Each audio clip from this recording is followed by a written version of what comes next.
सरकार ने पूरा नहीं किया।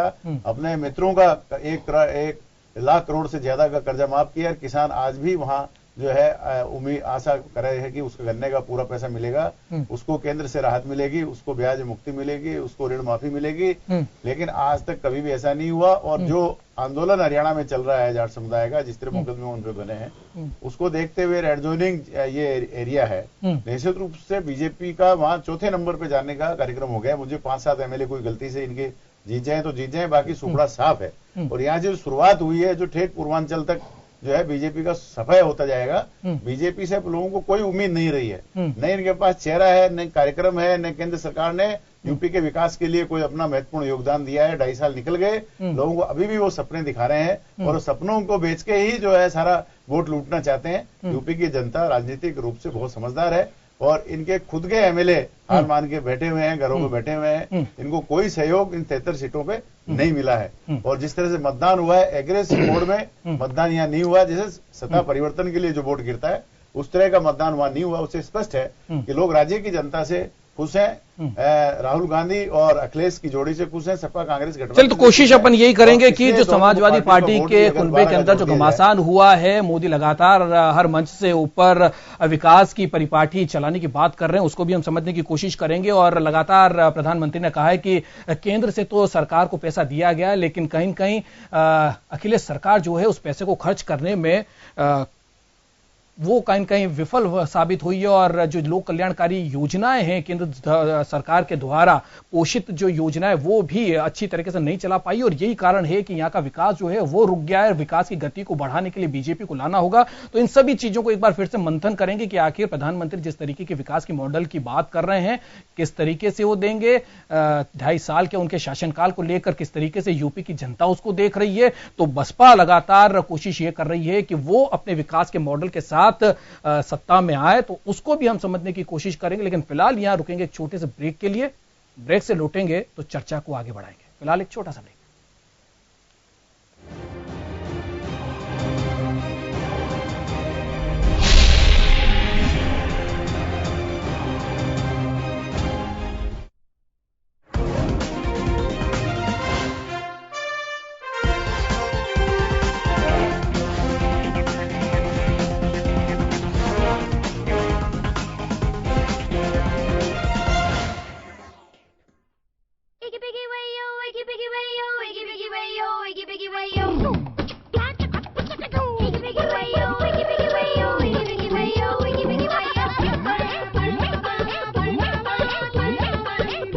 क्या बाइक लिया शर्मा ने, एकदम बढ़िया।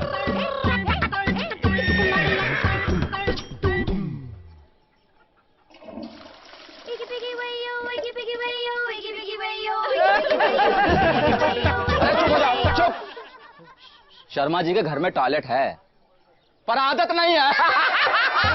तरक्की की निशानी सिर्फ बाइक नहीं है जानी। शौच के लिए हमेशा शौचालय में जाएं, खुले में नहीं। शौचालय की आदत पक्की, एक कदम स्वच्छता की ओर।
ब्रेक के बाद खास खबरों में आपका एक बार फिर स्वागत है। हमारे साथ हमारा पैनल जुड़ा हुआ है। बात हम यूपी की कर रहे हैं, यूपी के दंगल की कर रहे हैं, क्योंकि आपको बताते 15 जिलों की 73 सीटों के ऊपर पश्चिमी यूपी में आज मतदान हुआ है। और बात अगर सुरक्षा व्यवस्था की करें तो चुनाव आयोग ने बड़े ही अच्छे बंदोबस्त किए, इसकी वजह से शांतिपूर्ण मतदान हो पाया है।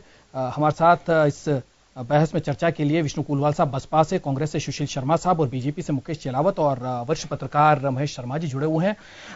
एक बार फिर से मैं विष्णु कुलवाल साहब आपके समक्ष आना चाहूंगा।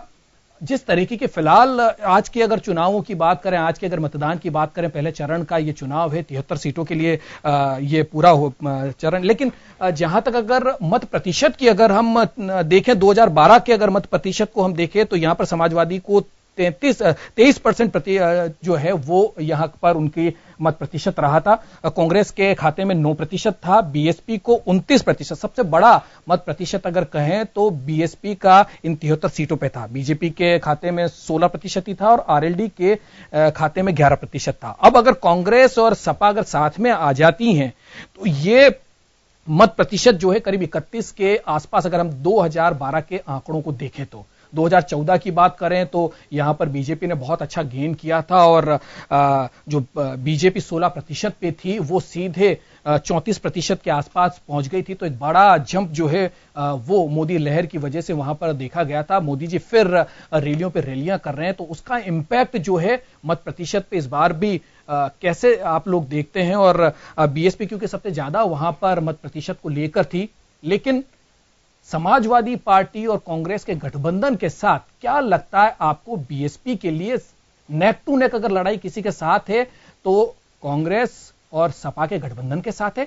या बीजेपी के गठबंधन, बीजेपी के साथ आप अपनी लड़ाई मानते हैं?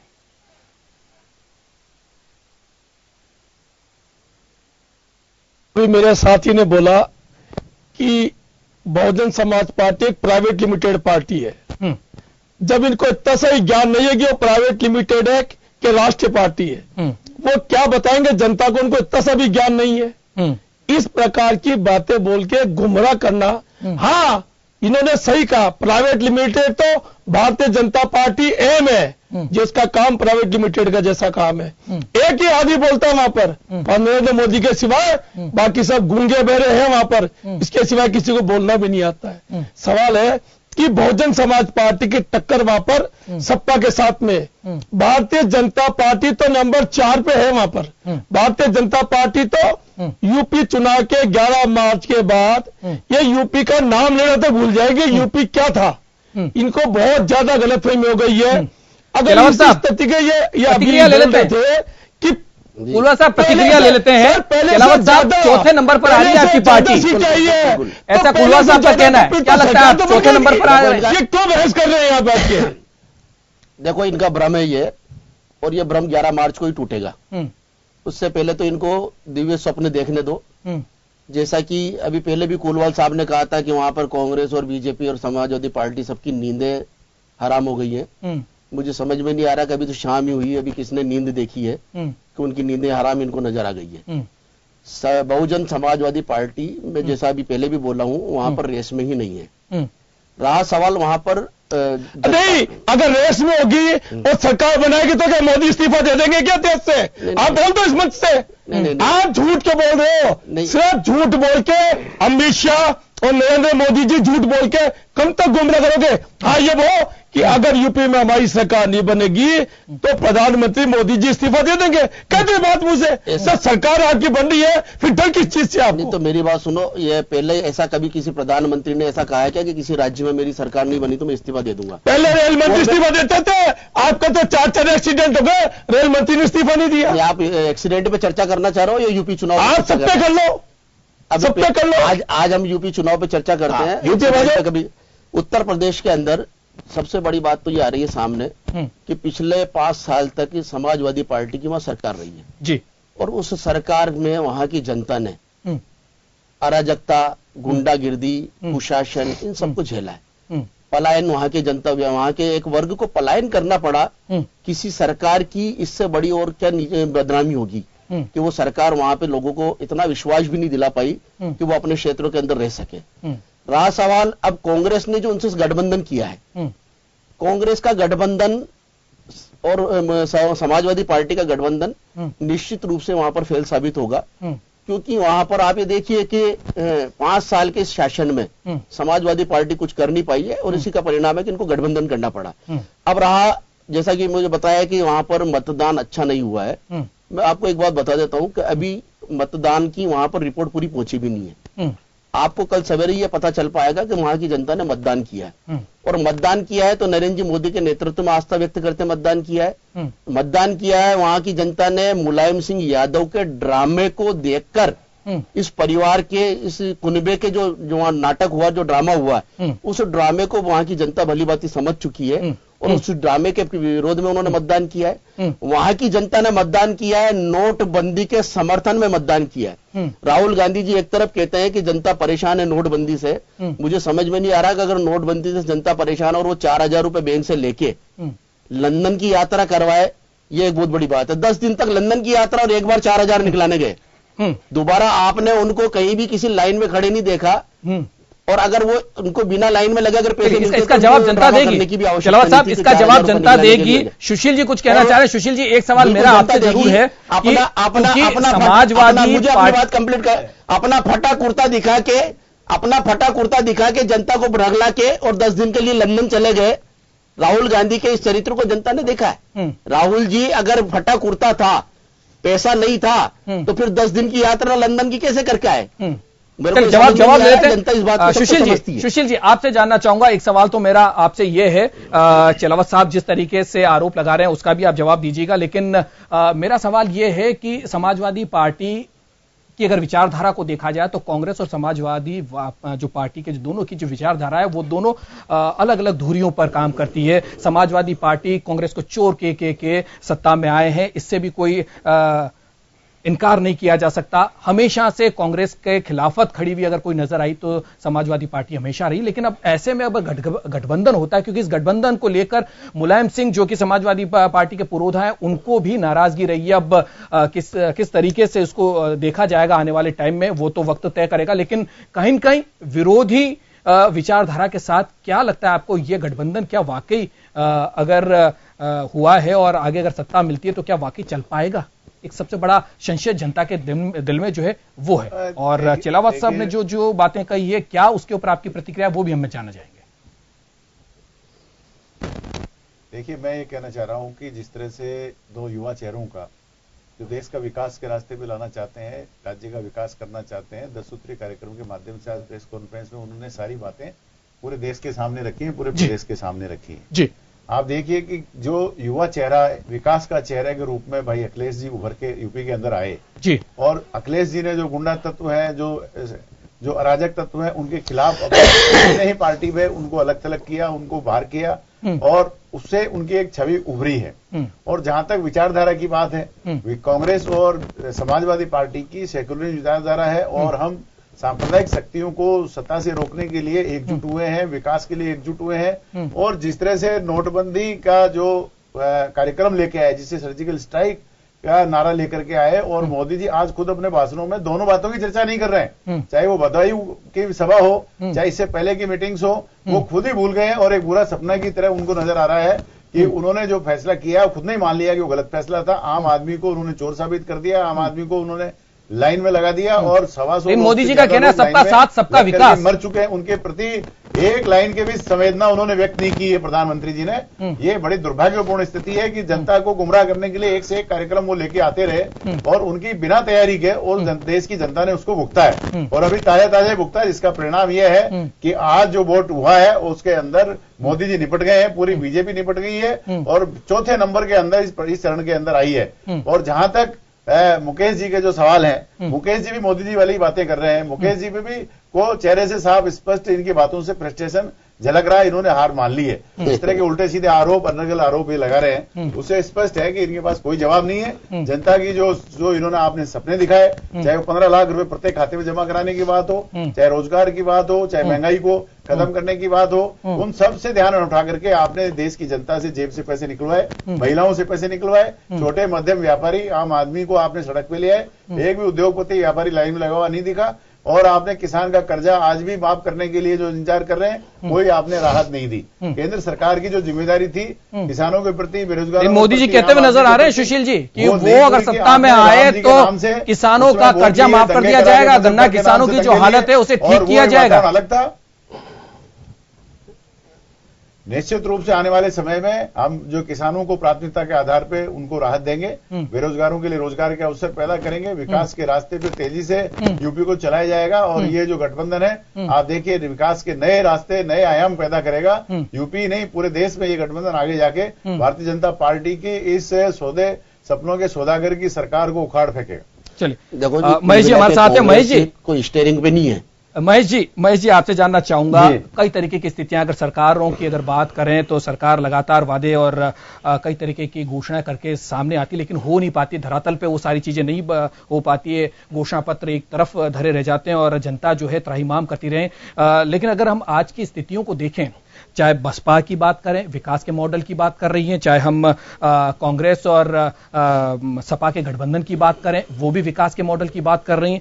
अगर हम बीजेपी की बात करें तो वो भी विकास के मॉडल पर ही बात कर रहे हैं। लेकिन अंदर खाने की अगर बात करें तो कहीं ना कहीं सोशल इंजीनियरिंग होती हुई हमेशा हर पार्टी में नजर आती है। एक तरफ जातिवाद को लेकर, धर्म और संप्रदायों को लेकर वोट मांगने पर मनाही है, लेकिन होता ऐसा कुछ नहीं है। बात विकास की जरूर सामने रखी जाती है, लेकिन विकास हो नहीं पाता। आखिर जो जनता जो वोट देने जा रही है, जो मतदाता है, वो बड़ा विचलित है। वो देख नहीं पा रहा, समझ नहीं पा रहा कि विकास के मॉडल सब लेकर आते हैं, बातें बहुत बड़ी बड़ी होती है, लेकिन धरातल पर कुछ निकल कर नहीं आता है। आखिर ये संशय जनता के दिमाग से, दिलों से राजनीतिक पार्टियां क्यों नहीं निकाल पा रही? देखिए, सबसे बड़ी बात यही है कि एक त्रासदी है कि हर जो भी दल आता विकास की बात करता है। विकास स्वतः ही हो रहा है, एक प्रक्रिया है जो धीरे धीरे अपना मतलब गति पकड़ रहा है। अब सवाल ये आता है कि उसे गति कैसे दी जाए। उसके लिए अलग अलग तरीके से अपने अपने मॉडल लेके आते हैं कि हम ये कर देंगे, ये कर देंगे, युवाओं को रोजगार दे देंगे। ये मालूम है कि युवाओं को रोजगार देने की चाहे कोई सी भी पार्टी आ जाए इस समय सत्ता के अंदर, जो अगर 100% अगर युवाओं को रोजगार दे दे तो ये गारंटी के साथ है कि संभव नहीं है। क्योंकि देश की जो आर्थिक स्थितियां हैं और जो विश्व में मंदी का स्थितियां हैं और जिस तरह से मतलब क्या कहते हैं, और जो दूसरी भी जो लीगल और प्रोसीजर और संवैधानिक जो दायरे हैं उसमें संभव नहीं है। दूसरा यह है कि फिर उसको अलग अलग तरीके से ट्विस्ट किया जाता है कि जैसे हम रोजगार नहीं, हम आदमी को रोजगार देने वाला बनाना चाहेंगे। तो ये सारी जुमले जो बाजी है बाद में जो जिस तरह की जो चलती हैं, ये एक सतत प्रक्रिया है। अब सवाल ये है कि आपके सामने सबसे बड़ा संकट क्या है कि आपने एक तो क्या इतना भ्रष्टाचार मुक्ति के बाद में भी क्या भ्रष्टाचार मुक्त हो पाया भारत अभी तक, जबकि हर पार्टी यही मतलब हर चुनाव मुद्दे में ये बात कर रही है, चाहे वो बीएसपी की हो, चाहे सपा की हो, चाहे भाजपा की हो, चाहे कांग्रेस की हो, चाहे और अन्य किसी की भी पार्टी की हो। सवाल दूसरा ये आता है क्या बेरोजगारी समाप्त कर पाए? नहीं किया। गरीबी क्या खत्म हो गई है? वो भी नहीं हुआ। तो आखिर आप विकास की बात कर रहे हैं तो कौन सा विकास मॉडल है कि आपके पास विकास करने के लिए वो एक विकास आप किस रूप का, क्या कौन सी थ्योरी है जिसकी वजह से आप विकास कर रहे हैं? जनता स्वयं अपना विकास कर रही है क्या? इन सब चीजों को ध्यान रखते मतदाता आज की तारीख में इतना जागरूक है। और दूसरा बात यह, जब आप विकास की बात करते हैं तो आपने राजनीति की शुद्धता की बात क्यों नहीं की है? बिल्कुल। आज आप किसको टिकट दे रहे हैं? आप उनको दे रहे हैं जो तो बाहुबली है, आप उनको टिकट दे रहे हैं जो मतलब क्या कहते हैं धनबली है, आप उनको टिकट दे रहे हैं जो जाति के प्रधान है, आप उनकी इस आधार पर तो आप चुनाव, जबकि पढ़ा लिखा अपनी अच्छी छवि वाला कोई व्यक्ति आज चुनाव लड़ने की स्थिति में, किस दल ने अभी तक इसमें पहल की है? नहीं की है वो। लेकिन जब ये सवाल उठाया जाता है, मीडिया जब ये सवाल उठाया तो सारे दल जो है वो कहते हैं कि जिताऊ को ही हम उम्मीदवार बनाएंगे, चाहे वो बाहुबली हो, चाहे उसके ऊपर कितने ब्लॉट लगे हुए, काला धन भले उसके साथ पकड़ा गया हो या और किसी तरीके के मामलों में हो, तो वो राजनीतिक एक कहना चाहिए कि विरोधाभास के तहत उनको फंसाने की बात कहके और इस तरीके के उम्मीदवारों को उम्मीदवार बना दिया जाता है। ये लगातार कहा जाता है, हर पार्टी की तरफ से इसी तरीके के मामले आते हैं। अब जनता फैसला अगर करे तो जनता फैसला करे कैसे? सबसे बड़ी दुविधा महेश जी ये है। सबसे बड़ी बात यह है कि जो आपने जो प्रोसीजर है आप टिकट देने का है, सभी राजनीतिक दलों को टिकट क्या है, जीताओ क्या है, वो सब जाति के आधार पे आपको टिकट दे रहे हैं। आपकी जाति के आधार पे मतलब क्या कहते हैं ना, आपके शादी ब्याह वगैरह सब कुछ होते हैं। जहां खाप पंचायतें बैठी हुई हैं, जहां ऐसी व्यवस्थाएं चल रही हैं, जहां अभी भी आपके मतलब पुरानी भारतीय संस्कृति से आप अलग हो नहीं पाए, आपका नया मतलब क्या कहते हैं सोच विचार का जरिया मतलब विकसित नहीं हो पाया। 70 साल के अंदर लगातार आपके यही आधार बने हुए हैं कि जाति के आधार पे जिसका ज्यादा वर्चस्व, जो टिकट मांगने जाता है वो भी जाति के आधार पर के साथ मेरे इतने मतदाता मुझे दीजिए। प्रतिक्रिया लेते हैं तीनों दलों के लोग हमारे साथ हैं, इनसे भी प्रतिक्रिया लेते हैं। महेश जी, एक सवाल यहां पर और उठता है, विकास का मॉडल करीब करीब सभी पार्टियों का एक जैसा है। क्या लगता है जो तत्कालिक जो मामले होते हैं उनका बहुत बड़ा इंपैक्ट पड़ता है? जो बयानबाजी होती है, आरोप प्रत्यारोप चुनाव के दौरान लगाए जाते हैं, छीटाकशी होती है, क्या उनका बहुत बड़ा इंपैक्ट पड़ता है इन चुनावों पे? ये सवाल जानना चाहेंगे। देखिए मैं ये कह रहा हूं कि विकास की बात करते हैं, मुझे आश्चर्य होता है कि जब 97% जो पैसा है सरकार के पास में, उसका जो खजाने में पड़ा है वो सिर्फ सैलरी बांटने में खर्च हो रहा है। 3% में कितना विकास कर लेंगे आप?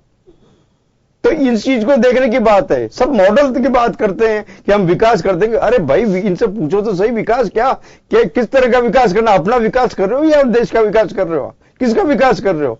कहा जाता है देश का विकास, मालूम पड़ रहा है कि आज एमएलए या एमपी है, उनकी संपत्ति आंक लीजिए 3, 4 या 5 गुना तक बढ़ जाती है, उनके रिश्तेदारों के नाम से बन जाती है। आप किस विकास की बात कर रहे हैं? आदमी जनतंत्र में जनता के वोट तो ले रहा है, लेकिन स्वयं का विकास कर रहा है। अहम पार्टियों के नुमाइंदे हमारे साथ हैं, एक बार उनसे जान लेते हैं।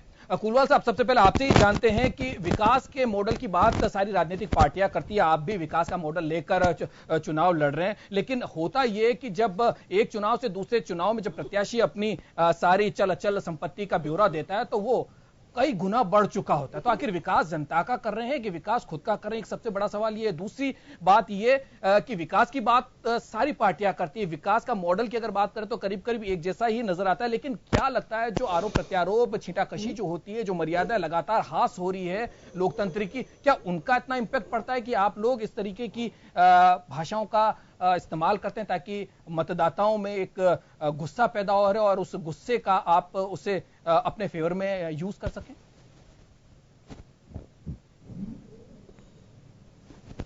नहीं दुर्गेश जी, सवाल इस बात का है कि बहुजन समाज पार्टी ने अभी विकास की बात नहीं की, राज्य के प्रगति की बात की है।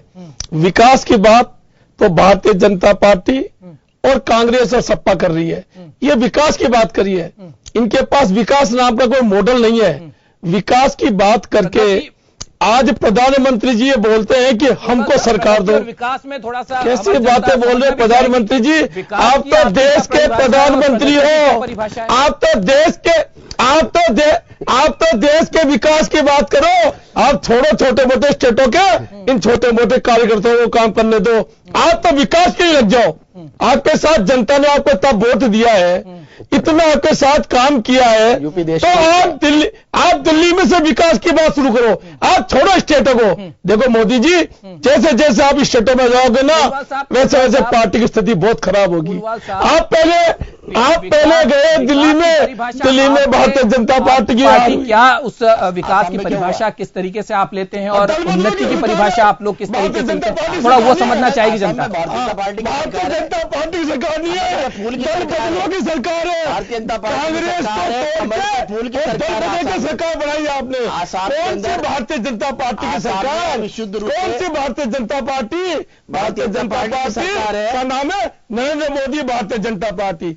कैसी भारतीय जनता पार्टी की बात कर रहे हो? मैं तो प्रधानमंत्री जी से रिक्वेस्ट करना चाहता हूं कि आपको जनता ने देश का प्रधानमंत्री बना दिया, स्टेटों को छोड़ दो, इन स्टेटों के नेताओं को अपने साथ मिला के और देश का विकास करो। तब प्रधानमंत्री जी आपका असली जगह पहुंचोगे। सबका साथ और सबका विकास। साथ चाहिए ना, तो विपक्षी जब साथ होगा ना तभी विकास होगा। ये सारे एक ही रंग के लोग आ जाएंगे ना तो विकास सुशील जी, और मैं सबका साथ। सुशील जी, आपसे जानना चाहूंगा, लगातार जिस तरीके से चुनाव में जब जिस तरीके से सामने आते हैं, कई तरीके के मुद्दे होते हैं, हर मुद्दों को लेकर पार्टी अपना रुख रखती है, विकास का भी मॉडल जो है वो रखा जाता है, लेकिन होता कुल मिला के यही है कि मॉडल एक जैसा ही सभी का होता है, कुछ शब्दों का हेरफेर होता है, बाजीगरी शब्दों की ही होती है। लेकिन जहां तक एक बड़ा सवाल महेश जी ने उठाया, उन्होंने कहा है कि जब चल अचल संपत्ति का ब्यौरा देना होता है तो उसमें विकास जो है उम्मीदवार का बड़ा नजर आता है और जनता जो है वो त्राहिमाम हमेशा ही करती हुई नजर आती है। और अब तक यही होता है। हम केवल किसी एक पार्टी की बात नहीं कर रहे हैं, हम सभी पार्टियों के जो उम्मीदवार हैं, सभी पार्टियों के जो नेता हैं, जो चुनाव लड़ते हैं, उनकी हम बात कर रहे हैं। क्या लगता है विकास, कौन सा विकास की बात की जाती है पार्टियों की तरफ? देखिए, निश्चित रूप से आपका जो सवाल बहुत महत्वपूर्ण है। आपने देखा किस तरह से मोदी जी ने पूरे देश में घूम करके एक वातावरण बनाया कि वो आपको बेरोजगारी दूर करेंगे, विकास के रास्ते पे ले जाएंगे, ये करेंगे वो करेंगे, और 60 साल में कोई विकास नहीं हुआ। और जैसे ही प्रधानमंत्री बने उनको बाद में उनको विकास नजर आने लगा। वो पूरे दुनिया में घूम रहे हैं, भारत बहुत बड़ी तरक्की की है भारत ने, और आप आइए इंडिया में और इंडिया के साथ में जो व्यापारिक समझौते कीजिए, मेक इन इंडिया बनाइए, उसमें ये करिए, उसमें वो करिए। वही प्रधानमंत्री राजपथ पे बैठ करके देश के विकास, देश की प्रगति को पूरे दुनिया के सामने रख रहा है। और जब मतदान के लिए चुनाव में जाता है तो वो कहता है पिछले 60 साल में 17 साल में कुछ नहीं हुआ। वो अटल जी की सरकार को भी बिल्कुल जो है वो इधर उधर कर देते हैं, दूसरी जो सरकारें विपक्ष पार्टी की बनी उनको भी अनदेखा कर देते हैं। ऐसी एक भुलावन लोगों में पैदा करते हैं, ऐसी गुमराह लोगों को करते हैं। और जो स्थिति रही, और आप देखिए कि वो सफल रहे लोगों को गुमराह करने में, और वोट लेके बैठ गए।